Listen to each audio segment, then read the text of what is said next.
Hello friends and strangers, welcome to the Art Minds. I'm your host Bobcat. Nice to meet you. Yoroshiku onegaishimasu. Talked about my big home renovation garbage, and now that it's daylight and beautifully cloudy, I wanted, I just ate a mosquito, wanted to show you what I'm doing. I want to show you the project. So the camera right now is mounted on top of a fence that's going to go away, and you can hopefully see these two strings. That's going to be my new driveway. Before I get the driveway, come with me. Before I get the driveway, I've got to run water and sewer from the street up to the house right here. And I hope this works. And down in that dank crawl space under the house, I've got the water main just to the right and the sewer stack right over there. And of course the gas meter. And all that crap's got to get updated. The water main is galvanized pipe, and the galvanized pipe is rusting slowly, constricting itself like my poor arteries after a delicious night of wings. And the sewer pipe is old, and all that's got to go, because the ARTMINES has none of that. I'm tripping over my own string. So from the street to here, and then from here up to there, where those PVC and the existing broken off copper pipe goes. But that's not the only thing. So I've got driveway.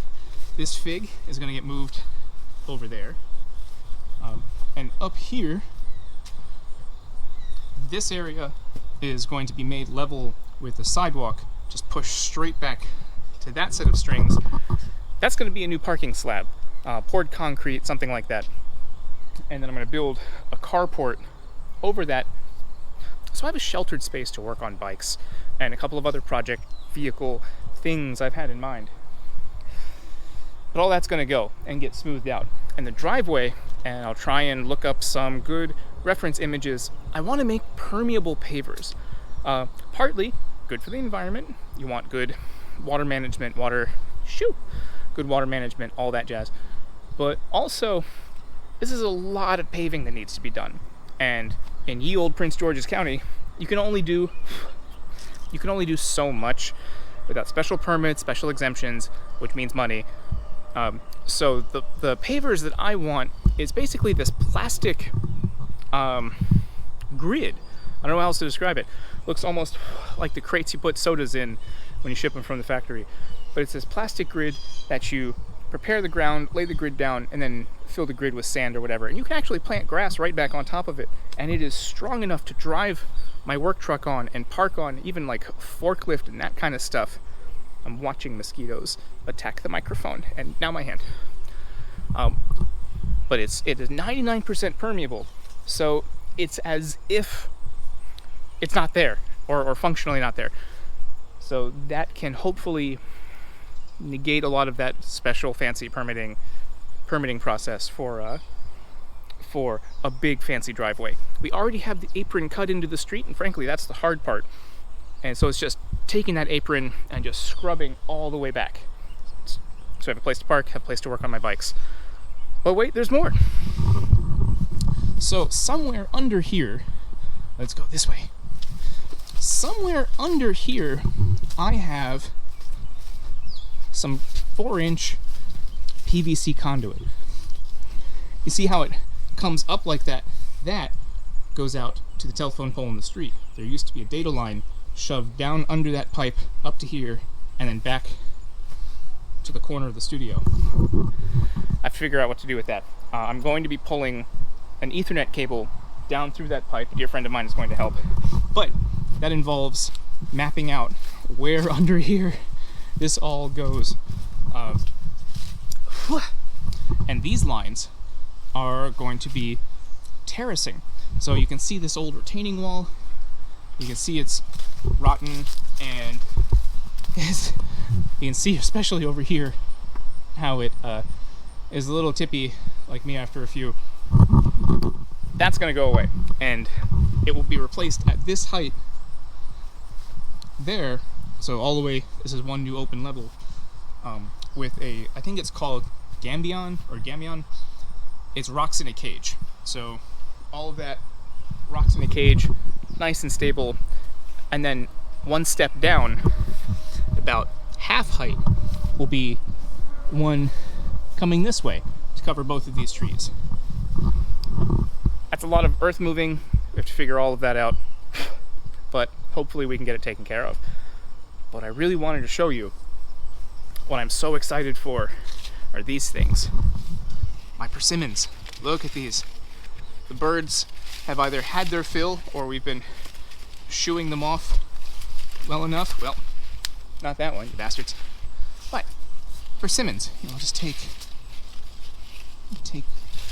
one that's nice and ripe, ready to go. Let's see. What about you? Are you good? Oh, you're perfect. You're perfect. This right here, this is a persimmon. It's got these 4 cute little leaves. Got some ants on it.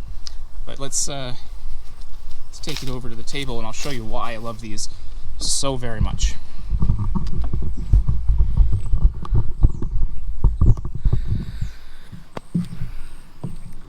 So, persimmon, you can see it's kind of got this 4-sided shape, and I hope there's nothing weird in here. It's a lot like an apple, but there's no core. You can eat all of this. Once in a very, very rare while, I will find some seeds. Next time I do find one, I want to keep them and try and grow them. But let me just cut this. The bugs have gotten to a little bit of them, but you can just cut that part out. There you go, fresh off the tree. And you can see it's got, here, this is a better one. It doesn't really have a core. It does have these little sort of cell pockets where seeds are, or would be. But now persimmons are great. And this is the Fuyu variety, which is firmer and you can eat sooner. You can eat when they're a little hard. The other variety, I forget what they're called, needs to be super soft before they're edible. But Fuyu, which is winter in Japanese, the Fuyu persimmons, later in the season, and you just treat them like an apple. They've got a nice firm structure. They're not as grainy as apples. If you eat a lot of apples, you kind of understand what I mean. But they've got a nice firm structure. The peel is completely edible. I probably should have washed this, considering how many birds have been on this. And the taste is, it's sweet, but not super sweet. And it's got a nice depth of flavor, has a nice kind of richness to it. So the best way to describe it, it's like a cross between an apple and a pumpkin. A good, solid pumpkin. Get off. But I love these things. Can't recommend them enough. Squirrels. Can't recommend them enough. And I live in the Washington, D.C. area, and I have one persimmon tree. And if I can manage the birds, keeping them off of it, I can get a ton of fruit every year. I don't need to pollinate them. Natural bugs pollinate themselves. It helps if I wander around with a little paintbrush and dab in there, but it's not necessary. I didn't really do it this year. Keep it watered, prune it back pretty good every year, but with some pretty minimal maintenance, you can get a lot of great fruit. And I just eat these just driving around. And it's so nice. It's so rewarding to grow and eat your own stuff. So anyway, that's what's going on this weekend. Wanted to show you the motorcycle coffin jockey luggage rack is well underway. I've got some finishing work to do to make it pretty, touch up some welds, and then I'm going to paint it. And next time you see that, we'll be on the Valkyrie, and we'll do a test ride to make sure it actually holds up to what I want it to do before I take it on a road trip.